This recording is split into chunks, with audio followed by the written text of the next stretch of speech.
Okay. Does my video work? Right. Cool. Okay. Okay. And then I need to set you up here. How you doing today? Thanks for having me. Are you, wait, the first part of your sentence got cut off. I'm assuming you said I said amazingly? I'm good. I'm good. Okay. Thanks for having me. Gotcha.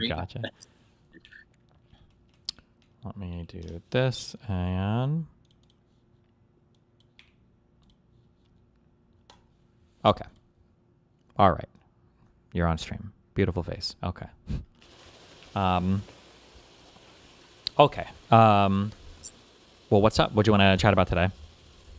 Hey, so I think we should talk about maybe how people can get involved in this political arena. I recently wrote a book, Organizing to Win, and it's all about how people can get involved locally, make a difference. I think there's a lot of talk about democracy these days and kind of fighting for democracy. And I had got involved in a young age. I had been a kind of a campaign staffer, volunteer, had run for office myself, eventually got involved in party leadership. And I thought about 2 years ago, there's this big conversation about new people stepping up and getting involved. And I think I should document some of the lessons that I've learned. Yeah. It's all about getting involved locally and how you can make a difference locally. We do a lot of talking and complaining, but what can we do to be productive, to be effective, to maybe move legislators or move elected officials, and to ultimately think about maybe running for office ourselves?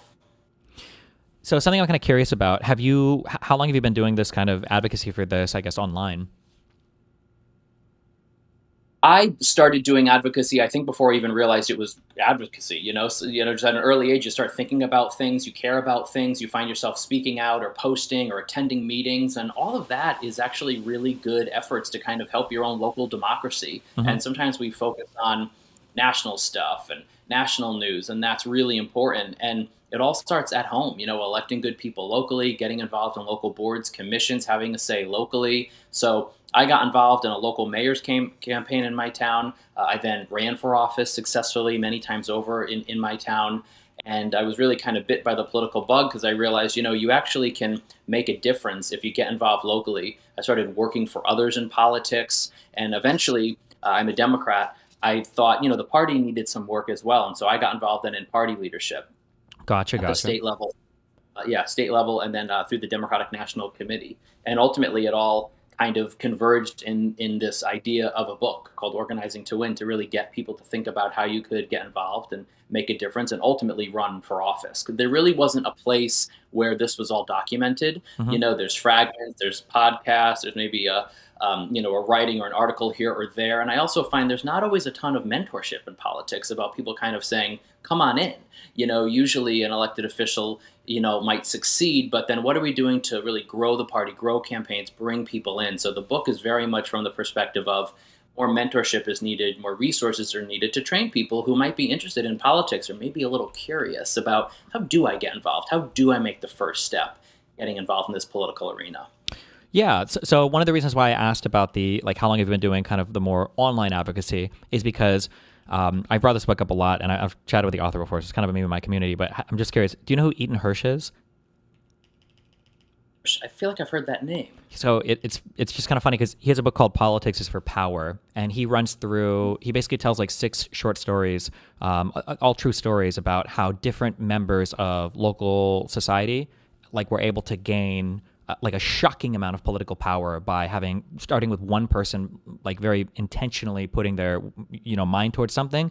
And then if you can build a coalition of 5 to 10 people, there is a shocking amount of political power if you guys are all of single-minded purpose that you can get on the local level.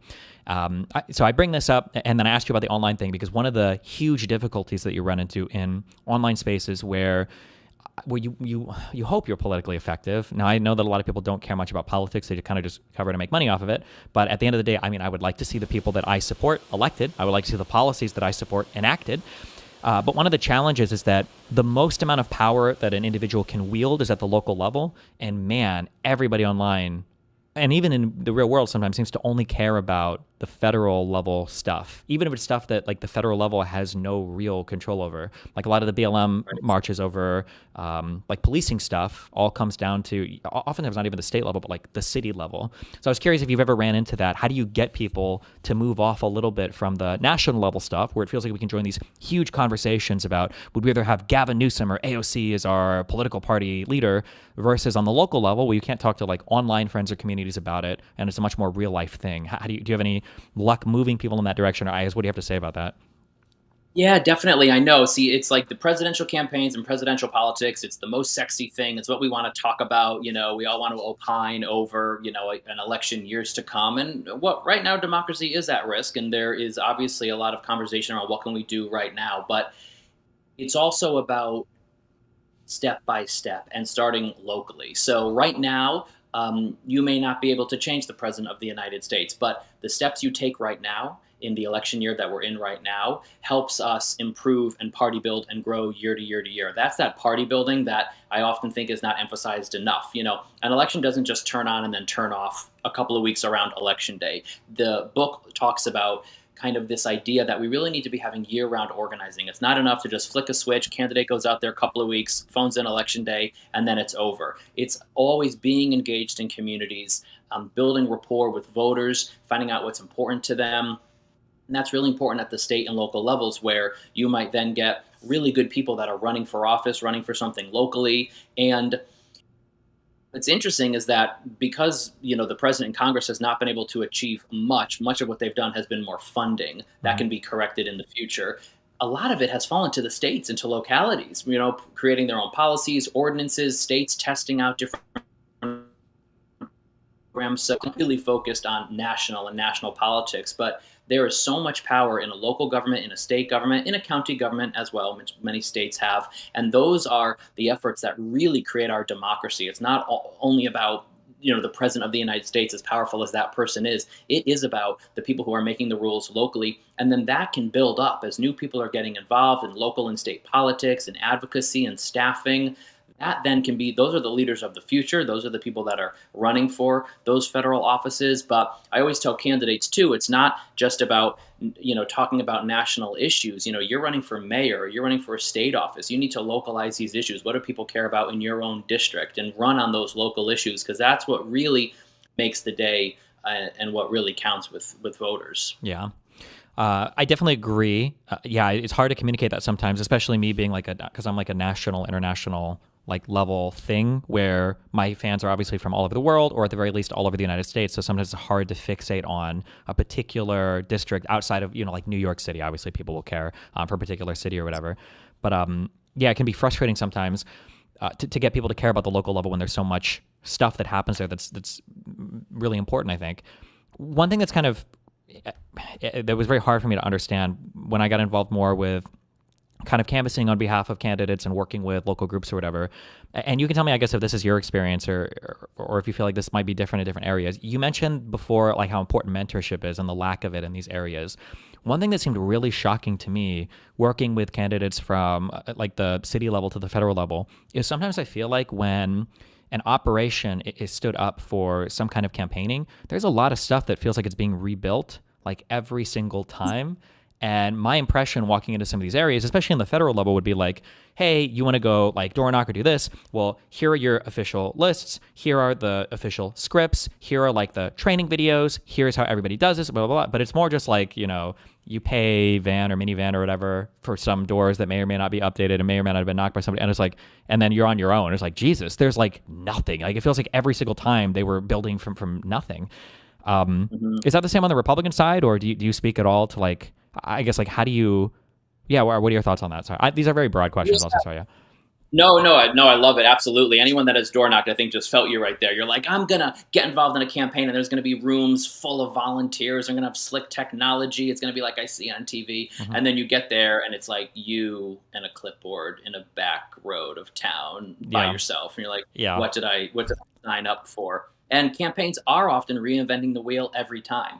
And that's not smart. That's not efficient. And so having parties and also campaigns really always be ongoing. And that doesn't mean that they're always kind of politicking, but that just means that they're always listening to people. They're always engaged in their communities. So mayors, those in local office, even state office, constantly having an operation when you're in touch with people, you're listening to people. Imagine a knock at your door in the spring where it's a team or a person and they're actually not asking for a vote, but they're asking about what you think about a particular issue or maybe a development or something going on in town. Now you're building a rapport with that voter. And then as the year goes on, as election time comes around, you actually have relationships with many of these voters because you've done community organizing, you've had a sense of kind of where they're coming from, and it's not transactional. Moving campaigns away from this kind of, I'm going to knock on your door in September and ask you for your vote, but thinking about, wow, their campaign team has come to my door a couple times this year.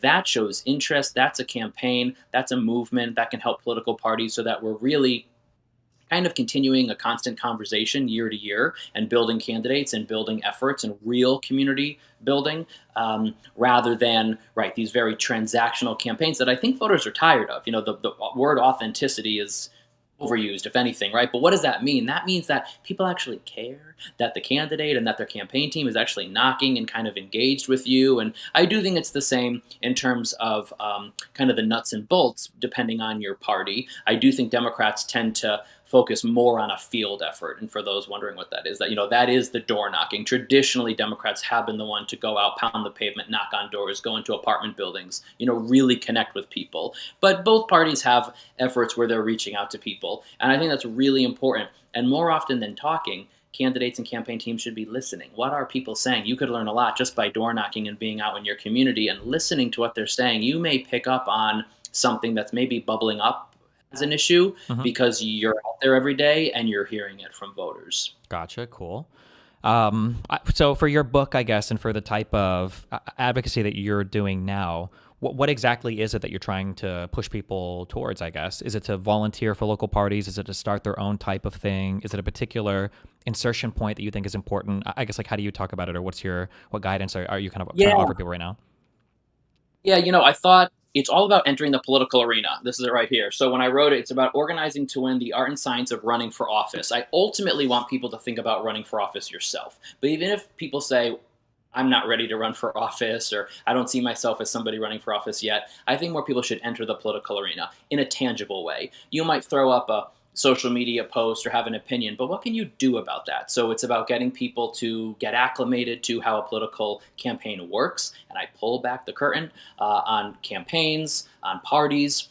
Get involved, volunteer. Then you might want to become a staff member for the campaign, being a campaign manager, really organizing. And it takes a look at electoral politics. It also takes a look at some issue-based politics, because every town or city is often having a referendum or working on some sort of education or development issue. So it takes a holistic view to issues that you see in every town in America and in every state, how you can get involved, how you can campaign, how you could be an activist, an advocate, a lobbyist. There's a lot in that space too. You might even work for a firm that's doing good lobbying on behalf of something, or you might say, I want to volunteer because I really believe in such and such an issue that's coming up at the state level, whether it's about a choice issue or development, or different civil rights issues or voting rights. How do you organize that campaign then? How do you know how to approach legislators? What even is a legislator? So I start very basic, locally, and then as you read through the book, it kind of grows through local, through state, ending with a federal perspective, because as we said at the top, it's not just about the president of the United States. That is the leader of the free world, but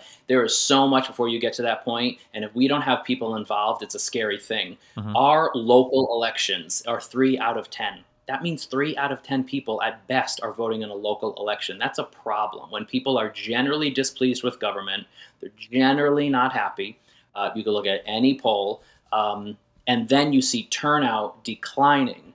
We need more people to get involved, to realize not only does your vote matter, but then you yourself should volunteer, manage a campaign, kind of get involved, and ultimately think about running for office. And the book is a how-to style, so it's not a memoir, though I include a lot of personal stories, but it ultimately is explaining, how do you get involved? What are the first steps you should take? Who are the right people to meet? What are the meetings you should go to? Literally, I outline this, starting locally. And then how do you have a field effort? How do you fundraise for a local race? How do you message? How do you deal with the tax and scheduling? So I really wanted to teach people in a how-to way, how do you go about doing this work so that maybe we could get more people to activate and to get involved in this political arena. Okay. Well, I see this comment is popping up a lot. I just wanted to address this real quick. You can give feedback on this too if you have a different take, but I saw one guy say, please find me an average voter who is excited about political advocates visiting their homes multiple times a year. This other guy said, don't people hate door knockers, though? Speaking from experience. One thing in the online world is I feel like we select for a very particular type of person, especially in my world. It's going to be younger people, gamer type, nerd type, or whatever. In my personal opinion, or my personal experience rather, when I run into especially younger people, they either don't open the door, or they're maybe sometimes indifferent, maybe annoyed if somebody's like got a kid with them. Older people love to talk, though. Oh my God. If you open the door, or if like a 50-year-old plus person opens the door and you've got questions or whatever, these people are fountains of opinions that they will sit there and shower you with. Maybe some would be annoyed, but I think people would be surprised when it comes to older people how eager they are to chat with somebody who shows up with a clipboard and wants to ask them a few questions. But that's my that's my experience. Yeah. Yeah, no, it's true, and I totally appreciate the sentiments. Like, and I actually talk about this in the book, how we're all, noses in the phones. A leaf blowing past the door or the apartment triggers the Ring doorbell to go off that there's motion. A ring of the doorbell is not as welcome as it used to be. Packages get delivered. We're not really used to that kind of person to person, and that's been declining post COVID and all the rest. And I actually talk about some research in the book. Mm-hmm. Having said that, still to this day, the most effective way to earn someone's vote, more than a phone call, more than a postcard, more than a piece of mail, more than an email, certainly more than a social media post, it is person to person on their doorstep still. And so, yes, while it's probably more effective for those over a certain age, I've knocked on many doors where you think this is not going to go well. People don't want to hear from me. I'm running for office. Everyone will say, I can't remember the last time a candidate or a campaign knocked on my door. And there really is an appreciation that you're doing the work, you're spending the time. Now, look, if you are a Democrat in a Democratic city, chances are you're going to do very well. If you're a Republican in a Republican town, and it's been that way for 50 years, those things can be partisan in your favor. But if you're dealing with a town that maybe is hard fought, more purple, right? Kind of a race where you actually need to work, voters typically do appreciate that the campaign is actually doing the work, and that has a multiplier effect. They will tell others that you came to their door, or your campaign came to their door. It has an effect to say, wow, I met that candidate. Someone that might be very leery of you because of who you are or your political party might speak with you, and they might not give you a lot to work with. But then they might see maybe you were written about in the paper. They see a social media post. They see something online about it. Maybe they get a robocall from you, and it all starts to connect. And they say, I did meet that guy, and actually I kind of liked him, and now I'm seeing him kind of pop up everywhere. And that kind of like being everywhere vibe is very helpful from a voter perspective, because now they're saying, wow, they're clearly doing something right. This candidate keeps popping up before me. And I'm talking local. I'm not talking running for president. I'm talking in a local election. That's very powerful. And so when they've had the opportunity to say, I met with him and he made a lot of sense, now you've just gotten a vote. And there's a lot of people who are just hands off. They think everyone in politics is the worst. They say, I don't do politics, but guess what? That doesn't stop politics from happening to them. And so there eventually could be a realization that, what? Maybe, though I've never voted or haven't voted in the last couple of years locally, kind of like that candidate. And suddenly you have activated that voter by reaching out to them. You should still do above all approach. You should still play everywhere. But door knocking does work. Okay. Is there anything in particular, I guess, that you want to chat or go over, I guess? I don't have too much, I guess, in terms of questions for that. But Yeah. No, so I mean, and no, tell me about your experience. So do you say you've door knocked for campaigns too? Yeah, I tried to, because there's a lot of stuff that happens on the online area where it doesn't like translate much to real life stuff. I think especially because people in my position, we just make money making YouTube videos and covering stuff. And at the end of the day, a lot of us are largely isolated or insulated from the effects of whatever crazy policy the administration has. And then I think, unfortunately, that's even true sometimes for a lot of the viewers in these spaces. Because, again, they tend to be wealthier, they tend to be whiter, they tend to be younger. So there's not as many things that are super pressing in our lives politically. So I tried to, I got in touch with people who would basically allow me to basically get 200 or 300 fans to show up at a hotel. We would all get like minivan lists. We would do, an hour of training, and then we would just have people go out and knock tens of thousands of doors over some of these campaign cycles for, different political people. The first big one we did was for Ossoff and Warnock for the runoff elections in their Senate. And then we did a lot for we tried to support like a local mayoral campaign in Omaha, which is the city that I'm from. And then we've done, yeah, just like other stuff, basically anything that involves getting people to show up to a place and then go out and door knock, interact with voters. Yeah, anything related to that, just to try to get people more politically activated, like actually politically activated in a way that plugs into our political system. Yeah. Right. Definitely. And those are great races. Thanks for working on those, because those were not all slam dunks. So, for the people that think, maybe none of this works, it has an effect on people. Again, I recognize that a lot of people are cynical, a lot of voters are cynical. But when you have a candidate who can break through that and who can say, I'm out here, I'm working, I'm in your community, I'm running for an authentic reason, there's something that I really want to do or make better or improve, and I'm out here and I'm working hard for it, that has a multiplier effect, in a community. And for communities that have been forgotten, people feel that they've been forgotten by this administration or by generally, elected officials.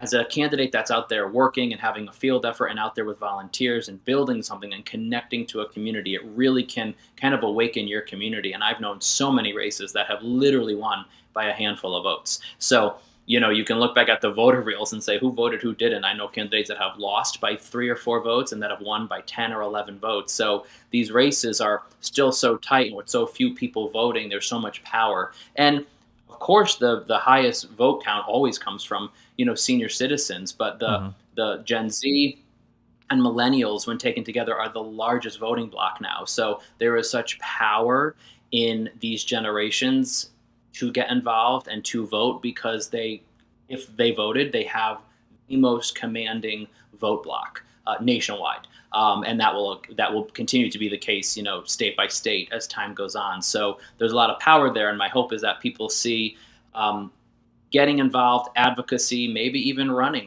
locally and finding ways to get involved in the government. And you could be the change that you so wish to see, in a local government. It's not sexy, as you might see on TV, but the work that you do is so important, especially if you're from a town and you really care about that town, or maybe you move to a town and you're more interested in kind of how this town functions, to find ways to get involved in local boards and to do good work. And there are young candidates that are winning, that are running and that are winning across the country.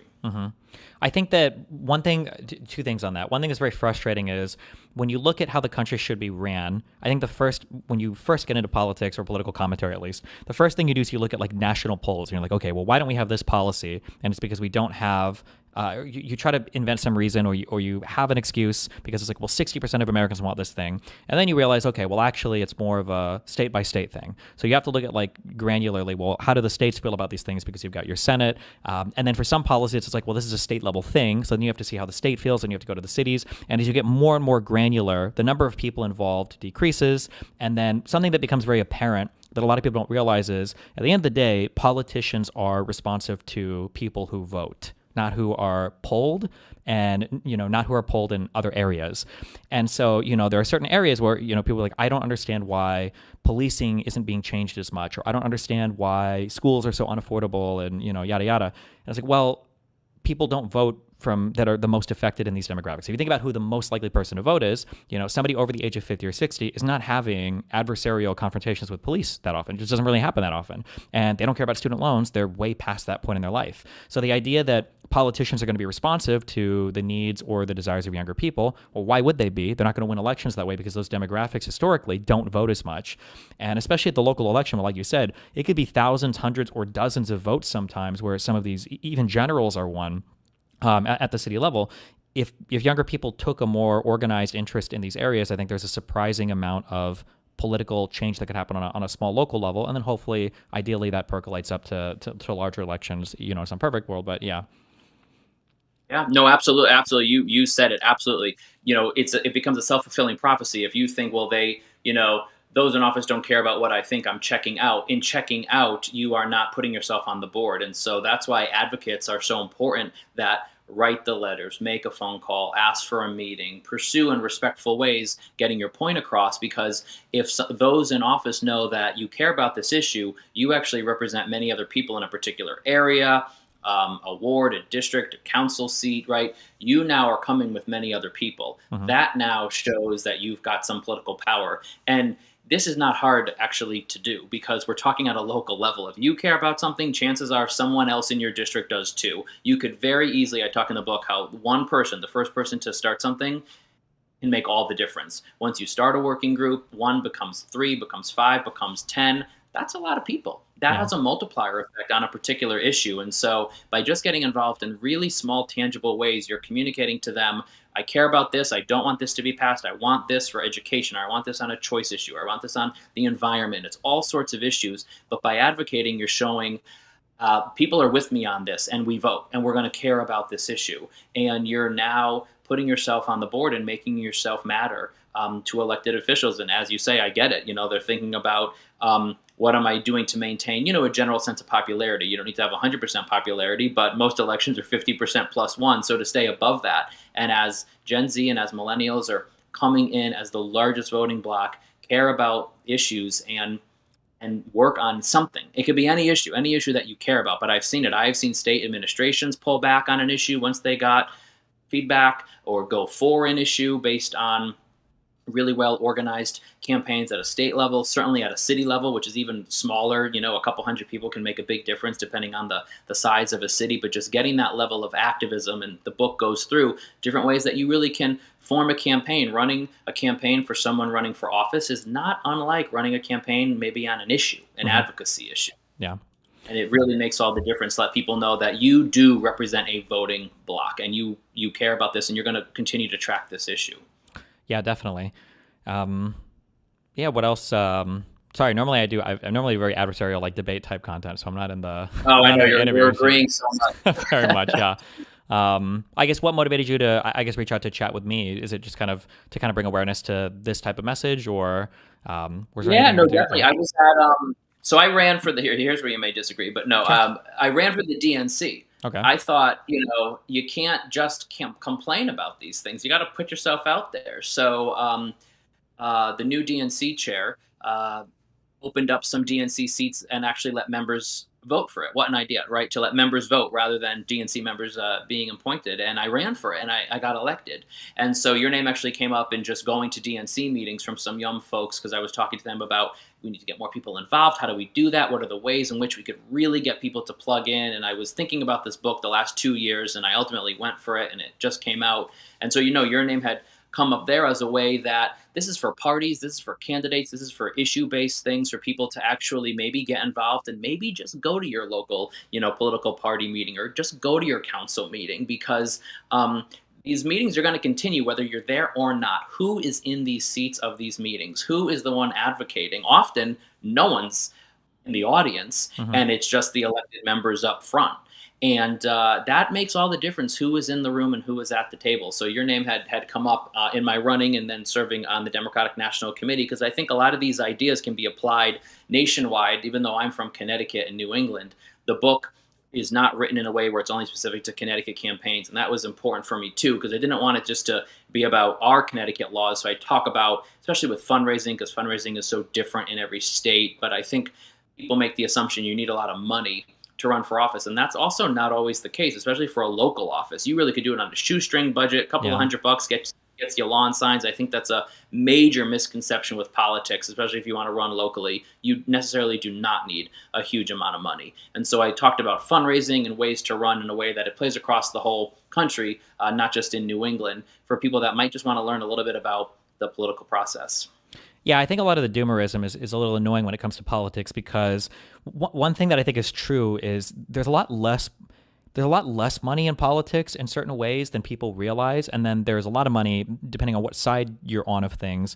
But even for like a senator or a representative, like a $5,000 contribution will oftentimes get you like a dinner, or at the very least like a decent phone call with some of these people. And I think for a lot of people, they imagine, like, if I wanted to talk to a senator, that's got to be $1 million to a super PAC or something.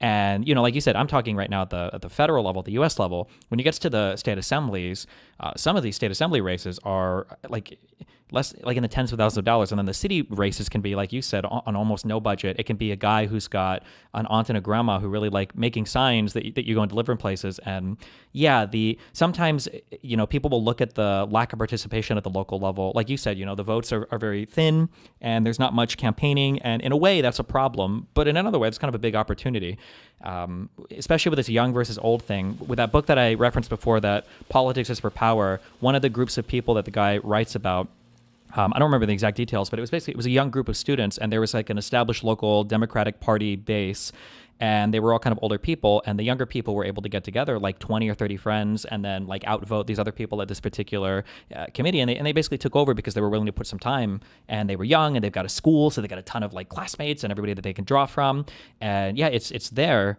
if people are willing to go for it, but. Yeah, oftentimes, I guess, here's one of the confusing things, I guess, maybe you can speak to this. There's a lot of people sometimes who want to be activated. They want to go and do something, but like, where do you even start? If you're like a local person, you're like, I want to get involved somehow. Can you like outline kind of a somewhat specific path? Because I'll always hear like, oh, well, like call a party or go to a board or whatever. But like, what does it actually look like? Like if I wanted to, or if somebody wanted to participate in some level on like a city level for their political scene. Yeah, absolutely. I literally talk about it in the first pages of the book because I assume people know very little, right? And I want to explain it in a way where we start with the building blocks. If you wanted to get involved civically, there's really so many ways. You need to think about what you're passionate about and get involved maybe in a local nonprofit. If you're interested in politics and you know your party, you do need to approach that party. Go to a meeting, go to a function. These political party members are technically elected officials, so it will be on file in your town hall or your city hall. But most parties do have a Facebook page or do have a website, do have some online persona to see when they meet, and you should absolutely find that out and then go. And you really just got to kind of show up. Showing up, I think, is the first thing to do. Sometimes it's the hardest thing to do, but when you go, I will almost guarantee you it will be a room full of people who have been there for 40 or 50 years, and you might be surprised. They might be looking for new people to come in and to get involved. And so the opportunity is right there for you if you just go to what's called a local Democratic town committee or a local Republican town committee. If you are in a state where you have very strong counties like New Jersey, that would be more of a county party. But literally going, introducing yourself, just like you would go to a party with friends, right? This is just a different party. You just go, you feel it out. You could go with someone else because I understand that can be intimidating, but you just want to learn. You just want to feel out the group, see what they're up to, see what they're doing. They are meeting regularly, whether it's monthly or every other month, but there is regular meetings. On a year like this year, which is a midterm election, these parties are absolutely humming, working on their members of Congress campaigns and senator campaigns and so forth. Many governors are up as well. So they're activated. They're moving. So just showing up, being the first person to do something makes such a big difference. To literally look online, find out when they meet. If you really can't find it, you could go to your town or city hall. You could, maybe you know others. Chances are we always know people. We know others, someone's really, they know someone there. Ask and just go. And I think that sometimes the feeling is that outsiders won't be welcomed. And that might be the case in some places, but I've done this for long enough, and I've seen small towns, big cities, and everything in between. Usually the folks that are in that room, they are looking for new people to help. They do need the help. And so what are you good at? Are you really good at online organizing? Are you good at graphics? Are you good at writing? Pairing up what you like to do, what their needs are. Now suddenly you're in business and you're actually helping them. And before you know it, you're considered a leader of a group. These are all non-paid positions. These are all volunteer positions, chairs, town chairs, county chairs, local membership organizations that are humming along, helping getting candidates elected, and they could use the help. So just attending the meeting is very helpful. I talk about in the book who are the right people to meet with. Meet with people who maybe have held office before. Find those mentors within that room. For me, I met an older gentleman who was the owner of a local hardware store, longtime Democrat, but he took me under his wing, and I really learned how the local party works, because even though there's commonalities across every political party function, state by state, every town has its own personality and its own uniqueness. So if you're not from the town you currently live in, meeting somebody who's from there who can kind of explain the way things work and how things go can just be helpful, just to kind of learn that color on the back end. But just showing up and going to that first meeting can make such a difference. Seeing where their needs are, what you're good at, pair that together, and then start working on a campaign. And if you are there and you want to just scream because you are not happy with what they're working on, or you feel that they're working too slow, I feel you, but stick with it. Don't scream and walk away. Instead, just lean into the process, because before you know it, you can become a member and you'll be a party leader, and they'll be looking to you as the next generation to say, how can we do this, because there's a lot of movement in these entities right now, and new people are stepping forward, and all these seats are yours if you get involved. Hmm.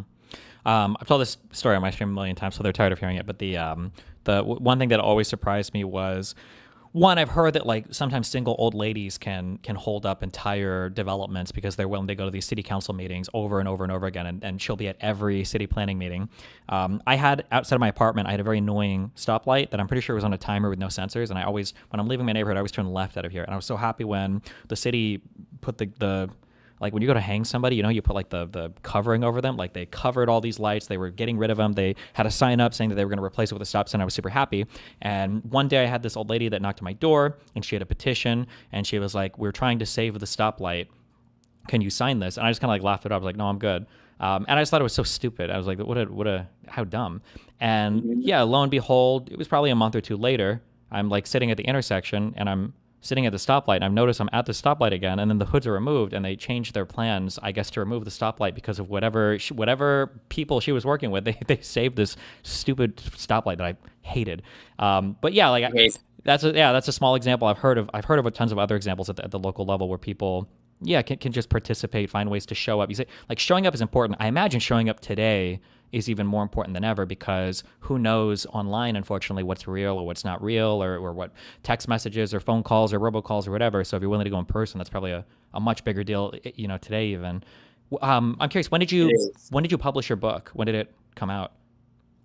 Yeah, so the book just came out in January of this year, so just a couple weeks ago. Mm-hmm. I worked on it for 2 years. It came out in January of this year. So far, so good. I've been doing some book events around Connecticut, and we'll get around to New England. But my hope is that it just finds a home with people. I really wanted to do it in a how-to style, just to teach people. Nothing that I talked about, I think, has a short shelf life. And I wanted to write about it in a nonpartisan way, because as partisan as I may be, I thought, you know what, I don't think it would be appealing to write something with the crass politics, because my book is really not in response to any one president or any one candidate. I want it to have a long shelf life where people can learn. As I learn new stuff, we can update the book, but it's pretty thorough. It's almost 300 pages. And I love your example of the old lady with the street light, and that shows you, unless you're going to tell me she was, married to the mayor or something, but that shows you the power of advocacy, right? Mm-hmm. And elected officials, like you said, being responsive to those that are getting in front of them, right? It wasn't Abraham Lincoln who said public sentiment is everything. So what are they hearing? What are they feeling? And if she had a petition, even with some people, that's more than maybe the other side was seeing. So elected officials are in the business of trying to find a resolution, but they're also very focused on what's in front of them and what's the advocacy that's in front of them. And a whole nother conversation is how we meet. But as you said, these meetings are in person. And so going in a way that is tangible makes a big effort. I remember when I first ran for office, their meetings were Wednesdays at 10 a.m. I'm like, I work. No wonder why everyone that serves in this local office is a retiree, and that's wonderful. But, can we move these? And they moved it to 4 p.m. Mm-hmm. That wasn't much better. Yeah. And then they moved it to 6 p.m. And then I said, okay, thank you. If we truly want a representative board, if we really want the citizen government that we're supposed to have, these meetings really should be happening on evenings. And most, I think, do.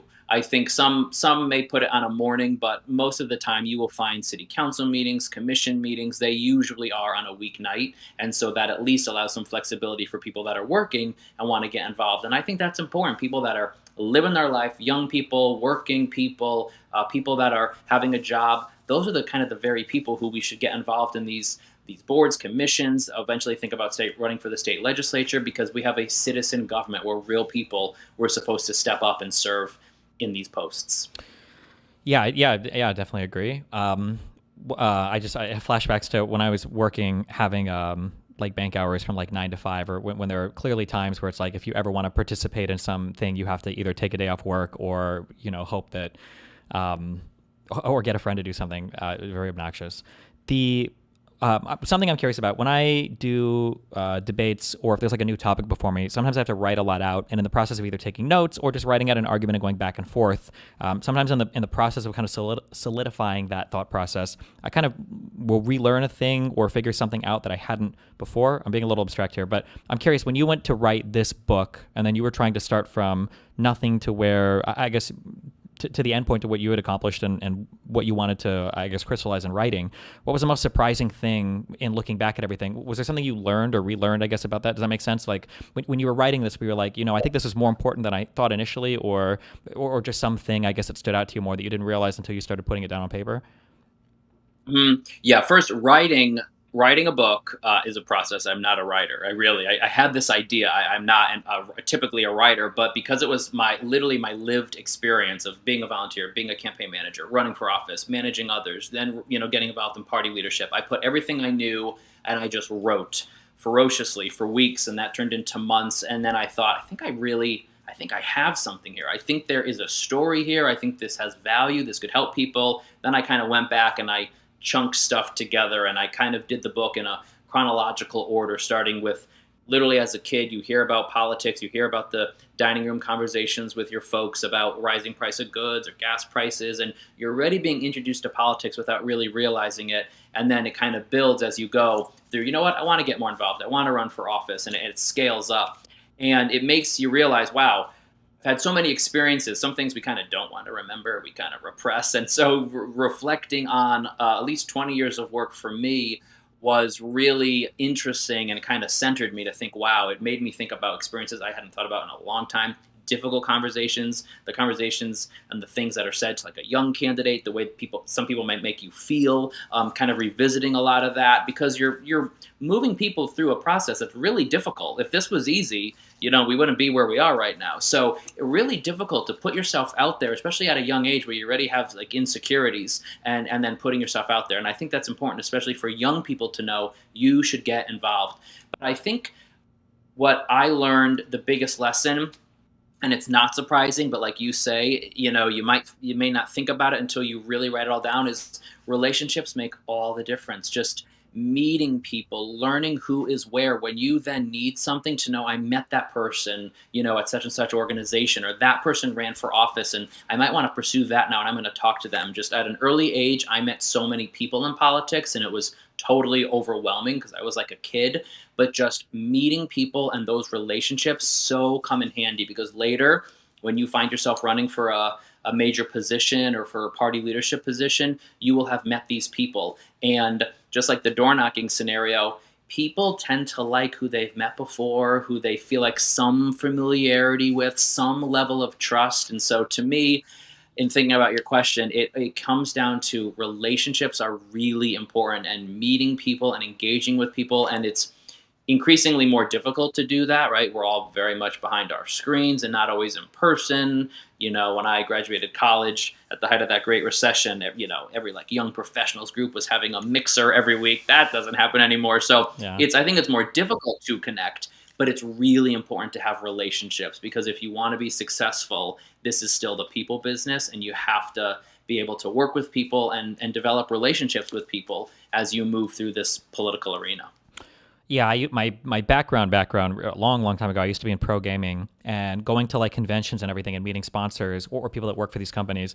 The difference between shooting a completely cold email to Logitech or Corsair and being like, hey, I am blah blah blah blah blah, versus being able to shoot an email to a person and be like, hey, we met at whatever, it was cool chatting, I'm just curious. Well, it's a world of difference in terms of the response that you get from people, for sure.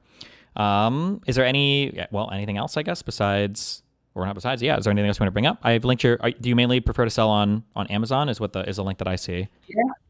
Yeah, Amazon is great. I will tell you just what I've tried to do is I've tried to emphasize shopping local. This whole idea of kind of being in person, being there for your community. So the book is available everywhere. You could go to your local bookstore, but it is absolutely on Amazon.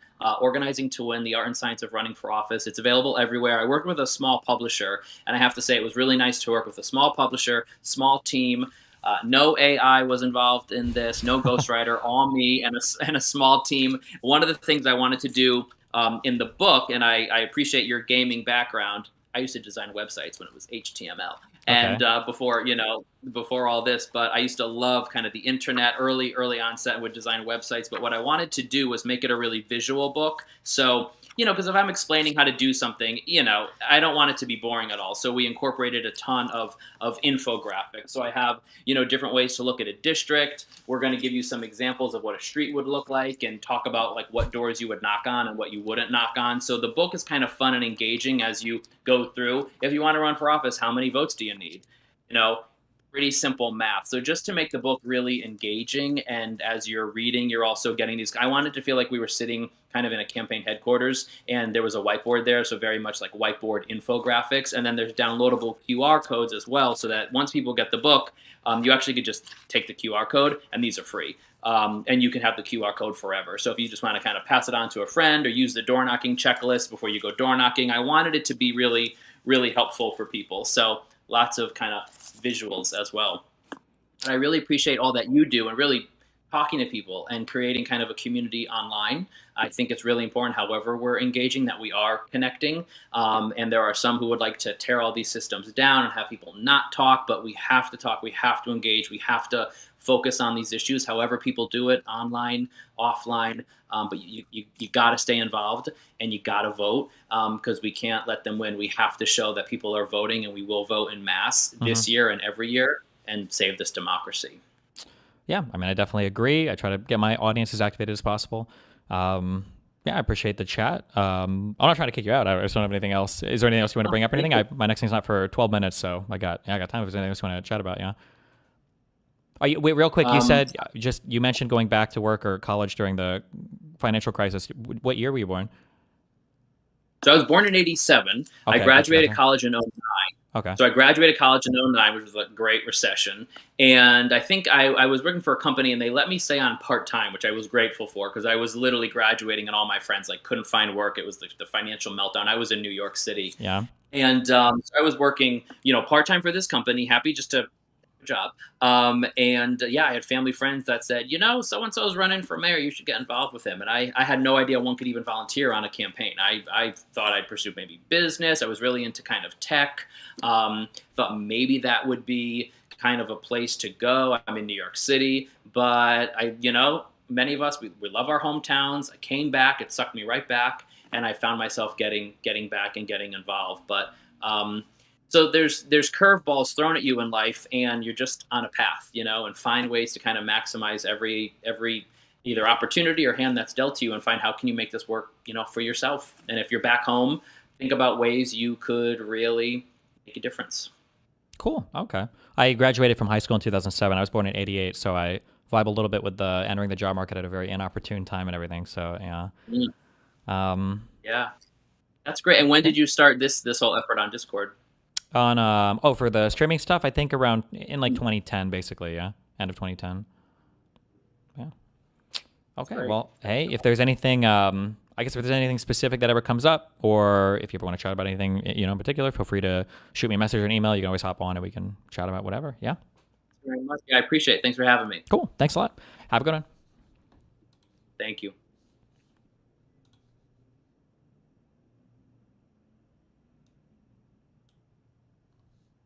Okay.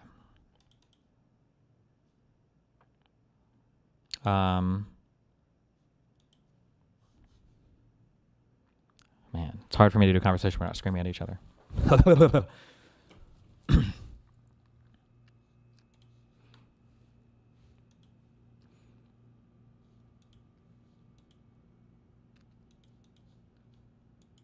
Is it just me or Trump's color's weird today?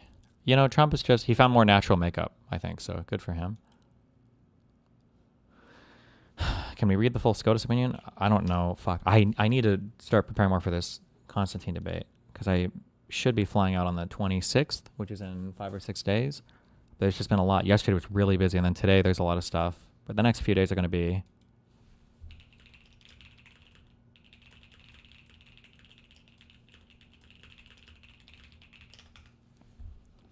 The next few days are pretty open, or completely open, I think.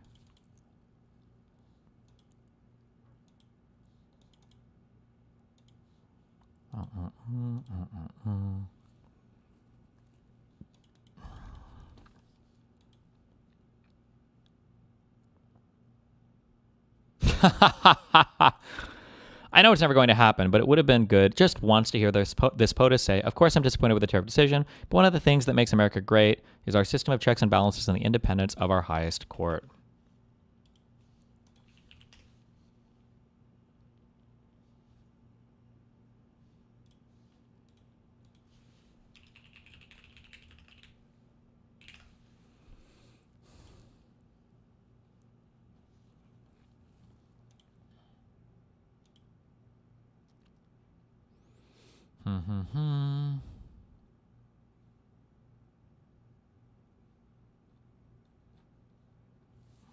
What did I open here?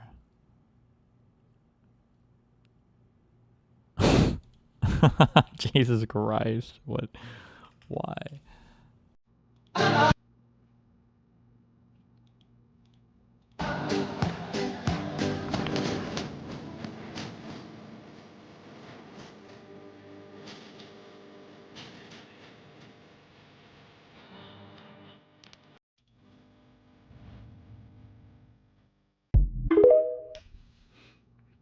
Sake, What is this? sake drink. Negori. No, I looked over here. No, stop, guys, please.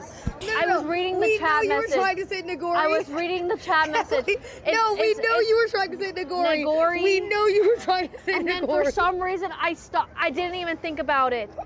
No, I'm gonna get another hate Emily, thread. No, you're not. You're not gonna get another hate thread. Oh my god, I'm gonna get another hate You're thread. not, Emily. Because first of all, Nagori sake. First of all, we're talking about Nagori the whole time, and then she was slowly just saying Emily, it, gang. you're not gonna get another hate Are you thread. sure, guys? I'm really You're nervous. good. You're good. No. It's all over. Can you please not eat during our interview? I'm eating. Okay. Because, I mean, this is a serious interview, so if you're not prepared to be serious during the interview, then we can't conduct this interview. Oh, I'm good. I'm eating. Okay, are you prepared to continue the interview? Oh, yeah. Okay. So what is your highest? All right, sir, we're going to end this interview. Oh, no, I'm not eating. I'm eating. King.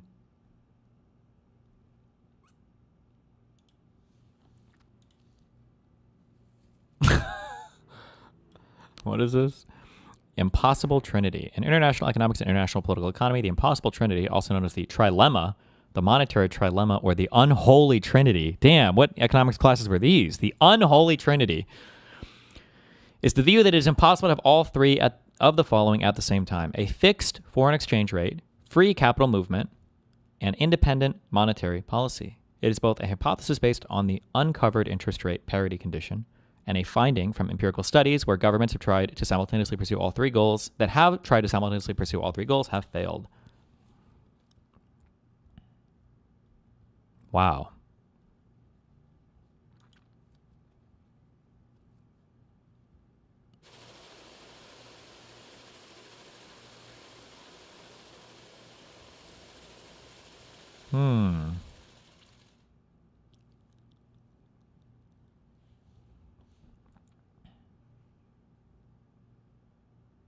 Do you really need the triangle for this?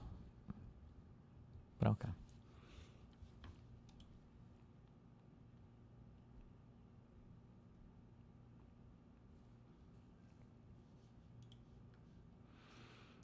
I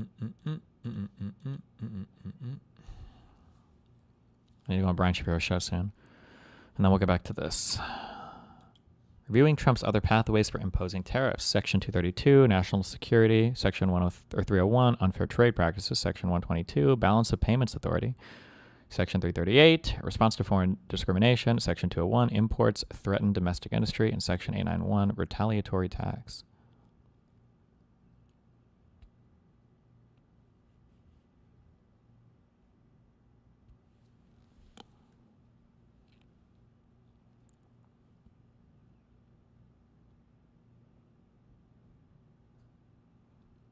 Oh, while technically true, the distinction is that these other laws are much smaller in scope, take far longer, and require a justification to a different independent body. That's an important one. I don't know what the different independent body is, but...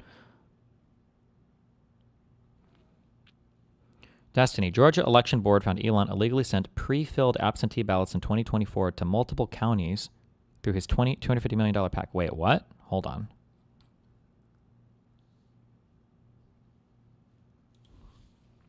Destiny, could you ground that out with an example? Ground what out? Is this Sapphire Dust person in YouTube chat? Is this a schizo?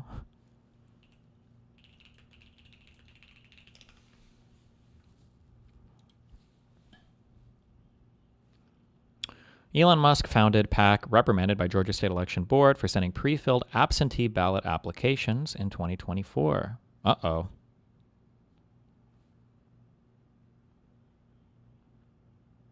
They received a letter of reprimand.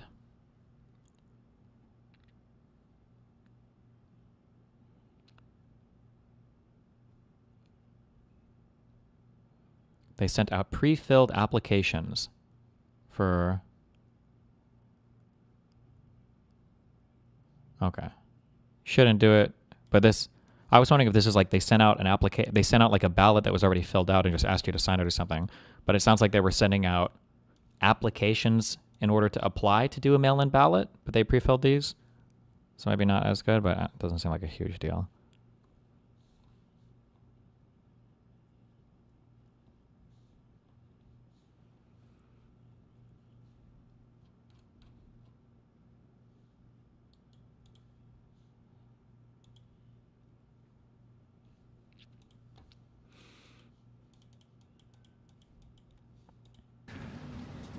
Because that's not what it says.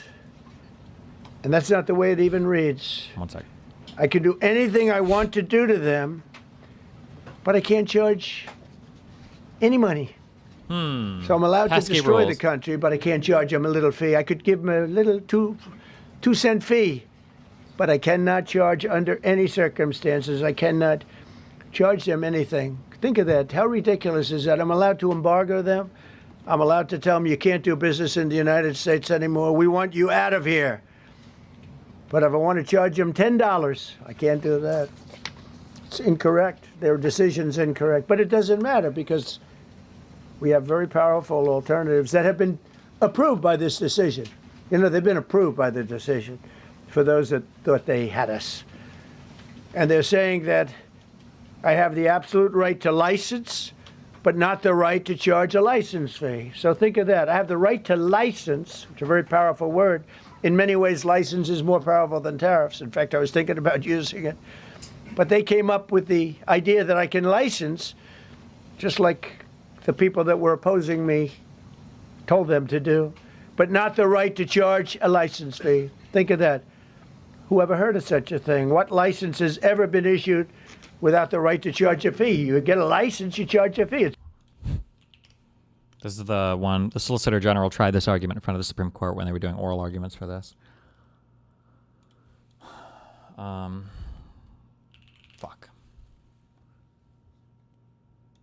Boom, boom, boom, boom. Oh boy. His mic is always really loud, guys, okay?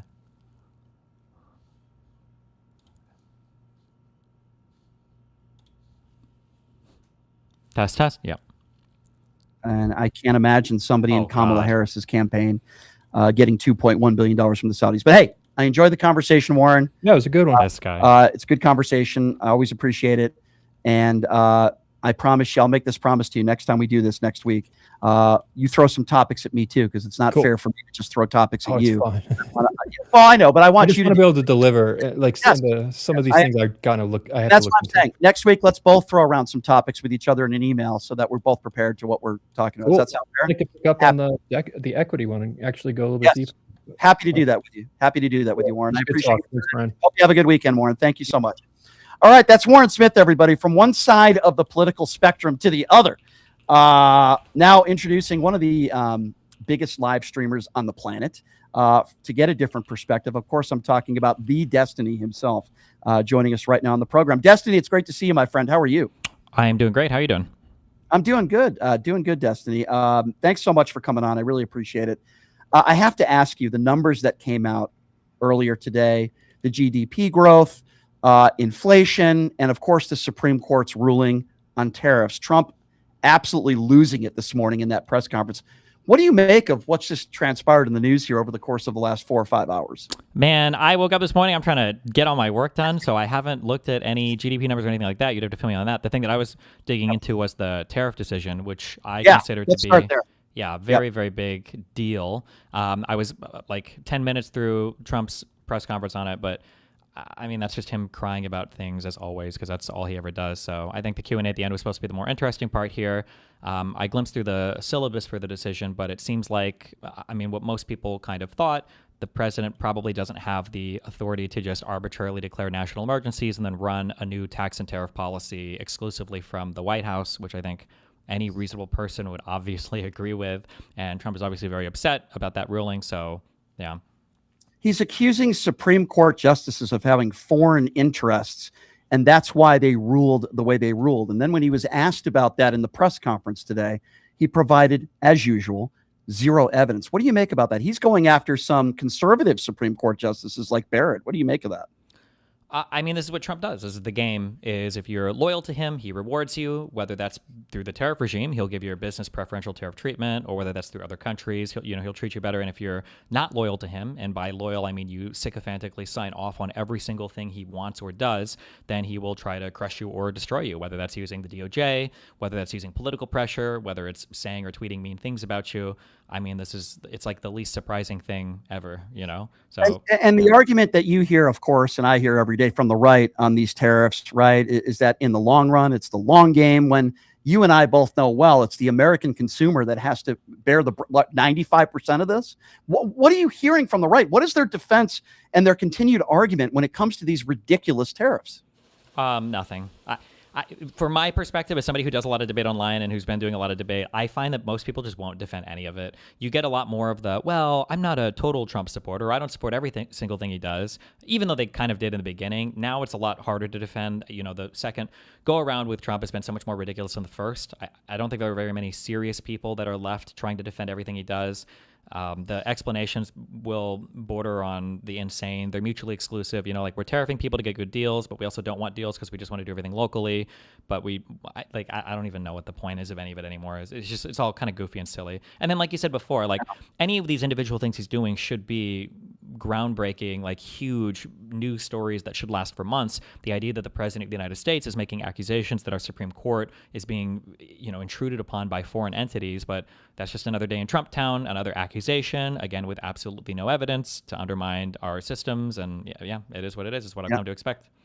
Agree. In regards to the GDP numbers, the fourth quarter was a putrid 1.4%. What are your thoughts on that? I don't know. And the GDP stuff is hard. We have a lot of AI and crypto stuff, and I think healthcare spending, I think, were the two big categories, I think, that carried it last quarter, I believe. If those things start to slow, obviously, at the very least, our markets are heavily overrepresented right now by a lot of that AI, a lot of the AI related stuff. So if those industries start to slow, our manufacturing sector has only done worse, believe it or not, since Trump came in. I don't know if there's anything else to buoy the economy, and it might end up turning really ugly really fast. I'm not sure. I want to read you a headline from Newsmax, and as you know, you couldn't find a network that is more pro-Trump, of course, than Newsmax. This is their headline, Destiny. Underlying U.S. inflation increased more than expected in December, and signs are pointing to a further acceleration in January, which would strengthen expectations that the Federal Reserve would not cut interest rates before June. That is a headline on Newsmax, which, by the way, I agree with, and I would imagine you do as well. Yeah. Does that surprise you that Newsmax is even disagreeing with this administration? Because that almost never happens under any circumstance. Yeah, sometimes, although sometimes when I would have to read the article or go back and look at this because I don't know where the narratives are at right now. Sometimes when Trump is willing to make some concessions on the economy, it looks like maybe people are being a little bit more honest, but oftentimes it's just done. Like in the past, he would do this just to apply really heavy pressure to the Federal Reserve. So when he would say things like, the economy might be slowing down or it could be doing better, if he's ever making these concessions, usually the next sentence is, that's why the Federal Reserve needs to stop screwing me, and they need to cut interest rates, and we need to get more money flowing through the economy and everything else. So. Yeah. Let's talk a little bit about Iran, Destiny. So we were told 8 months ago that the Trump administration in this mission obliterated, is the word that they used, their nuclear capabilities. We know Tulsi Gabbard said months earlier that they had no information or reason to believe that they had furthered their nuclear capabilities. Are we supposed to be led to believe now that they just recreated all of this in 8 months? Who's lying here, and what do you make of this situation? Is the goal, are they saying now that they're trying to go in again because of nuclear stuff, or just because they want? That's a part of this. Okay. My understanding is that's a part of it. There are multiple reasons why, but that's a part of it. Yeah, my guess is Netanyahu probably wants regime change. My guess would be that most of your Gulf states, like Saudi Arabia, probably is good with regime change. I don't know what the fallout is going to be if that actually happens. If we're looking at another Syrian-esque situation where a regime change means the fleeing of millions of people from Iran into neighboring countries, I have no idea what that would look like. I prefer regional stability to instability, and I don't know what a next government would look like. Unfortunately, I don't know a lot about the internal conditions of Iran right now, so I don't have a strong opinion about what the country would look like after any kind of intervention. But I mean, I know Trump doesn't know either, so yeah. Yeah. No, you're right about that, Destiny. You're just joining us, Destiny's with us. So you've debated some of the same people that I have. You've probably debated plenty of more, but I did 4.5 hours with Andrew Wilson last week. I wanted to shoot myself. I'm so sorry. Yeah. It was very difficult, as you know, and not difficult because I think he's a great debater. I don't even know what are your opinions on him as a debater, by the way. I never asked you that. There are a few people who are very good at navigating like logic stuffs. And I think that he just does like pure logics stuffs. He doesn't, or at least in my experience, very, very rarely will you ever have a conversation with Andrew Wilson on the substance of anything. He'll usually throw up some term like internal critique, and he'll just spend like the next 2 hours being needlessly pedantic on every single thing you say so that he doesn't have to defend any positions of his own. Right. And God forbid, so he doesn't have to get into the substance of anything that he's talking about. Completely agree with you. Yeah. Conversations with him I think are largely a waste of time. Anytime you find that somebody has a conversation and you come away feeling very unsatisfied, like sometimes you'll see a conversation and be like, ooh, I got brutalized in that, or like, ooh, that guy like dominated this other guy. But if you come out just thinking like, man, for some reason this feels very unsatisfactory, you can ask yourself, well, what was settled in this? Did they make any progress on any materially substantive topics, or was it all just like, well, when you said this term, actually, this term could apply to this thing, and if you expand this a little bit more, you'll find that you're inconsistent because in 1852 it was used in this way, and it's like we didn't even talk about anything, Yeah. And I think Andrew Wilson largely comes from that school of like TikTok style debating. Completely agree with you, and he has a lot of sicko fans. But I bring him up for this reason because we did get into the Epstein files, and he says there's no evidence.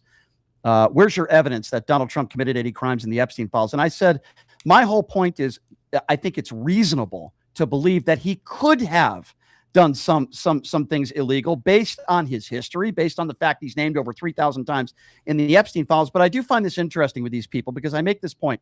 He wants evidence, and then he bases his whole life on his religion. I said, where's your evidence that Satan exists? Where's your evidence that God exists? Where's your evidence that heaven and hell exist? Pin drops, nothing. So he bases his, and by the way, he's not alone. A lot of people on the right are like this, right, Destiny? They base their entire life on the tooth fairy. I'm sorry if I'm offending people that are religious. I have no problem with people that have faith. That's fine. But don't preach to me about evidence in the Epstein files when your entire life is based on a fairy tale. That's my personal opinion. I don't know how you feel about that. I mean, I'm very atheist, but I'm not going to do religious debates with people over their political opinions just because that's usually a nightmare. But I mean, like the two simple things are, one, if Trump is innocent and he's not implicated in anything, my God, does he act like the most guilty guy in the freaking world? Holy Jesus Christ! From getting the FBI to redact stuff to initially making a big deal about it and then wanting to retreat from all of it, to some of the statements that he's made about women that have worked for him that went on to work for Epstein, and from the lies that he's told about signing a birthday card and not having signed a birthday card. Like if he's innocent, he's like the most guilty innocent man in the universe of all guilty innocent people. Is the first thing. The second thing is, if it's not such a big deal, why were you guys so obsessed with it and fixated on it and making such a big deal about it running for office, right? Everybody should be seared into your mind how cringe it was when all those losers were standing with those Pam Bondi binders, the Epstein Files Part 1, right? I guess that they should just call it the Epstein Files because that was all they were going to actually seriously release. You've seen the DOJ mess up the redaction on some of these filings where they're more interested in redacting, the names of Trump's friends, some of which were already publicly known, than they are with redacting actual victims. Watching Pam Bondi go up and explain, well, if we missed a redaction, just let us know. It's like, that's not how that works, you idiot. Okay? I don't know if we're broadcasting right now, but you're such a stupid thing. You can't leak the face of like a victim of a child sex crime and then say like, oh, we'll just go back and undo it. Once that's out there, it's kind of out there, forever. So yeah, I mean, like if you're upset or if you're frustrated with the Democrats on the Epstein files, you have no one to blame but yourself. This entire administration hyped these things up like the second coming of Jesus, and then we're upset when I guess we rolled away the rock and he was still buried there. Like, Jesus, how can you be mad at anybody but yourself? what did you make of the Pam Bondi testimony? I thought it was so embarrassing as a nation to see our attorney general act in the way that she did. She was unhinged, and she has these, as you know, these note cards because she couldn't memorize the attacks on all the Democrats, didn't answer any question directly, as usual. And she has all these victims that are 20 feet behind her. She wouldn't even turn around and look at them, let alone apologize. At least Kristi Noem turned around and looked at some veterans and how members of their families have been deported. At least she turned around and said, thank you for your service. Pam Bondi didn't do any of that. What did you make of that? I would say that the reason why I didn't like your question earlier to Andrew about like what's your proof of Satan is because we all watched that 4-hour Pam Bondi hearing, and I think if you needed proof, you need to look no further than her testimony before Congress because it was demonic. Like you say, note card. She had a binder, right? It was a binder with every single person who was going to ask her questions, with some brown person's face that was probably AI generated, with some list of charges that she could, try to rake these people over the coals on. Like she was the one asking questions at this hearing. I feel like I've said this a million times over Trump. What can I say? What do you want me to say? It's terrible. It's horrible. Every single thing about this is terrible and horrible, and it's a joke. And yeah, her testimony was insane. Did you watch any of Jack Smith's testimony? I did. In fact, I watched the first one when it was behind closed doors and it was leaked. I don't know if you remember that. And then, of course, the second one that was public. These people are not the same. It's not even the level of decorum, of preparedness, of ability to confront and answer questions.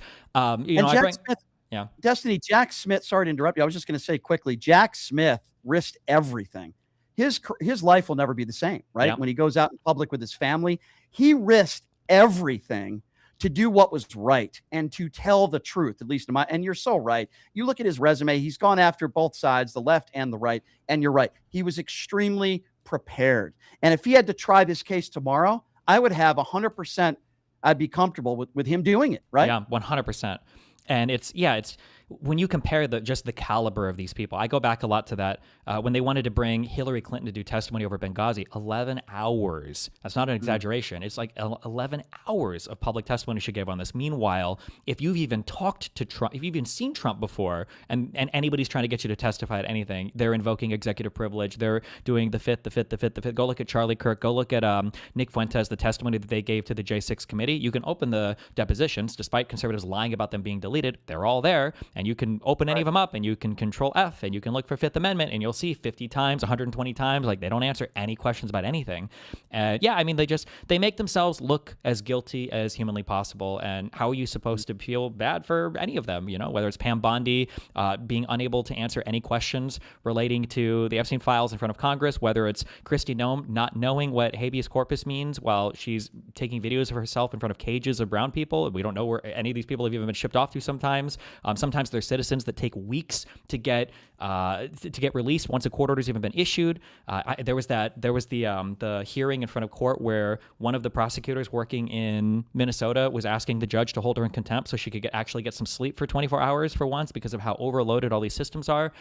It's a huge joke. It's like a circus. Yeah. In a place where it's not supposed to be a circus. It's like, imagine like one of the best circuses ever, except it's the team in the OR that's supposed to be doing open heart surgery on you. It's like that's what we're confronted with every single day right now with this administration. That's a good analogy. I have to bring up AOC with you for a moment because, I know you make plenty of appearances on Pierce. I did Pierce again last week, and he had a very interesting conversation with Mehdi Hasan yesterday, and I respect Mehdi Hasan a lot. I think he's really good at what he does. And you have people like Pierce and people on the right that are attacking AOC for having a 10-second blunder. They completely ignore the rest of what she had to say, which I agreed with 99%. And yet you have Donald Trump, I don't have to tell you this, with the blunders and the lies and doesn't even know. He thinks you need ID to buy bread. And Jeb Bush got us into the war in Iraq. Listen, I can go on and on with that list. Do you think the reason why MAGA Republicans are attacking AOC is a mixture of a lot of things? I think it's color of her skin, perhaps, the fact that she's a woman, the fact that she's attractive, the fact that she is a contender, whether people want to say it or not, she is a contender in 2028, not saying she would win. And Pierce Morgan's one of those people. Like, he dedicates like 30 minutes yesterday to this. And I'm like, it was a 10-second blunder. What's the big deal here? Your guy every single day, right? I mean, what do you make of this AOC and all the attacks from the right and even people like Pierce Morgan? I mean, I give him a lot of props for the segment because it was 30 minutes he didn't spend talking about trans women or something. So congratulations, I guess, for that. Honestly, like it's all just so tiring. Like I'm not going to sit here and entertain a serious conversation from somebody that supports the orange orangutan. Donald Trump getting in front of anybody and stumbling through everything to criticize AOC for what was a blunder. I mean, it was embarrassing. She should have been more prepared for a question on Taiwan. I don't know if she had a brain fart or anything else, but this is a what is she, like 35, 36-year-old woman, one of the youngest people, maybe the youngest, I think, when she was elected to Congress. She's done an exceptional amount of PR and social media. She's done an exceptional job being a representative. She went to Munich Security Conference and didn't talk about how the United States was going to betray every single partner on the world stage like Vance and then Rubio did. So, I give her props for participating in the meeting. Yeah, it was a blunder, but oh my God, so inconsequential compared to anything on the daily basis of Trump. If they're so confident, let's see AOC and Donald Trump have a debate on foreign policy. I would be very curious to see if Trump could even name 3 countries, in Asia, let alone have like a substantial discussion on what the future for any given region or thing should be. He'd be totally incapable of doing it.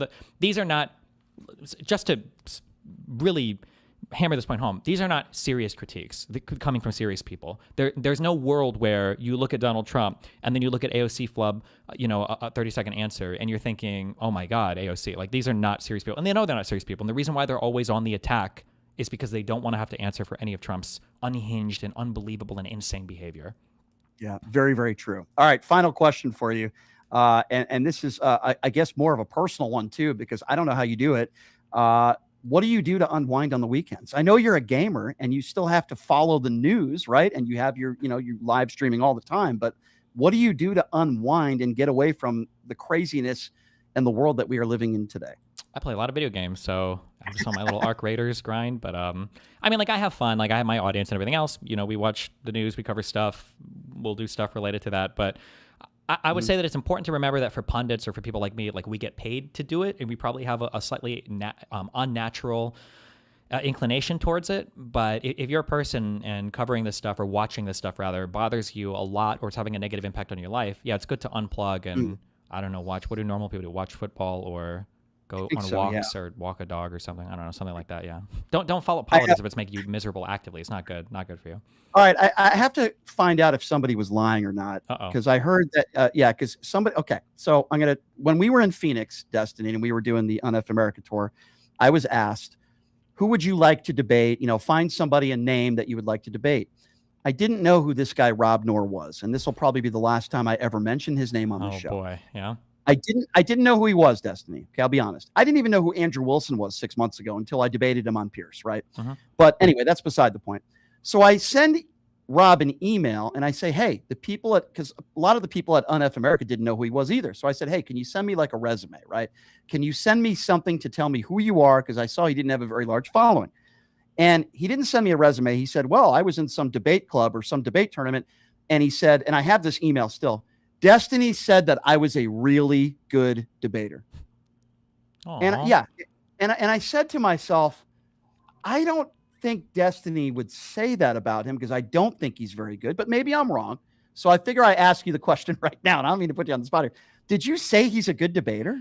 I mean, it depends on how you're asking that question. It depends on what you mean. Like, depending on the context, like, I would say Andrew Wilson is a good debater and that he's very verbally adept. And if you're not ready, like, he'll run circles around you. I would say that Rob Knorr is a good combination of like Andrew Wilson's kind of like verbal skills. And he's also good at, he grapples with enough underlying facts that if you're not super prepared, like, he'll also run circles around you. So he will do, I think he's a better version of Andrew Wilson, funnily enough. He can do substance and conspiracy, and you really have to know the facts of a thing to understand how he's twisting or lying about them. But like, on the grand scale of like, is he making good, solid arguments with good, solid logic that demonstrates an actual understanding of the underlying facts? Yeah. Absolutely not. But in the same way that any like a flat Earth conspiracy theorist, who's really adept at that can and is good rhetorically, like Rob Knorr for sure. Yeah. So whatever. Right. Yeah, I would say he's a good debater, but he's very bad faith. Yeah. Got you. Okay, I'm gonna clip this. Give it to me. Give me your criticisms of me. I regard you as one of the best around. You're extremely intelligent, very articulate, and really good at what you do. And at times I probably yell a little bit too much, and at times I probably use ad hominem attacks when I get frustrated with people. But I want to hear it from you. You've seen me debate a couple times. What are your thoughts? Don't be nice. Don't be nice. That's a hard one. Usually the biggest issues for people are when they're doing things that they shouldn't be doing. So if somebody wants to get like very much like into the mud and then they end up going to like a Harvard debate forum and they're like screaming at somebody, I'd say, well, that's probably not the appropriate forum for that. So like you might say that you scream or you ad hom or whatever, but like I'm listening to Stein. Yeah. Like like that was a hilarious conversation. I have very low expectations. I thought it was very funny. There were several times where I was laughing out loud, and I think a lot of the bar was you heard that. So I mean, like I wouldn't criticize you in those debates saying you should have been more cordial, because that was just the environment of the forum for that. So, and I think usually when I'm seeing you on peers, I think usually I'm agreeing with most of what you're saying, but that's also like a very particular type of environment where you don't get much time to make a strong point, and you're usually like 3 or 4 to 1, depending on where peers is at on any topic that they invite a liberal on. So yeah, I think you do generally pretty good. I appreciate that. Congratulations on the USC thing. You know, I saw that you guys raised a lot of money, which is great, and that's a big kudos to you for being the face of what we're doing. So I appreciate you, and thank you always for coming on. By the way, I know how busy you are. Have a good weekend, my friend, and always appreciate the time when you come on, man. Thanks so much, Destiny. Cool. Thanks a lot for having me. All right, appreciate that. Yep. That's Destiny, everybody. One of the biggest live streamers. True. Whew. Okay. Jesus. Okay. What do we have next? The Wick thing at 6.